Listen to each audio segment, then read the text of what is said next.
The woman coated her body in lanolin, put on her goggles, and slowly walked into the sea. Her goal was clear: to swim across the English Channel. After swimming 10 miles, her coach, who secretly did not want her to succeed, signaled for her to slow down. But she ignored him and continued swimming at her own pace. Undeterred, the coach then offered her an apple. One rule of the challenge was absolutely no physical contact with anyone during the attempt, yet the coach handed her the apple directly. His intention was too obvious. Not long after, he gave her a bottle of drink, which she needed, so she drank it, unaware that he had added something to it. Soon, the woman began to feel dizzy. Seeing her on the verge of failure, Oh, look at her! Not even 7 miles!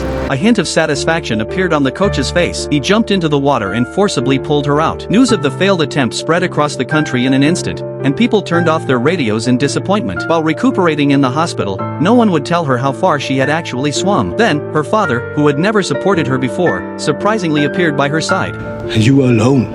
And I was ashamed of myself, ashamed I was not here. Shortly after, the first man to successfully swim across the channel also came to visit. He marveled at her astonishing speed in the first half of the swim, a pace even he found difficult to match. How could a strong swimmer suddenly drown midway? Remembering the stomach pain and dizziness after drinking that bottle, it became clear the coach had failed 21 times himself. If a woman succeeded, he would lose face. He must have sabotaged her. They wanted to expose the shameless coach. They'll never believe some biscuit who almost drowned. Not until she's touched the sand on the other side.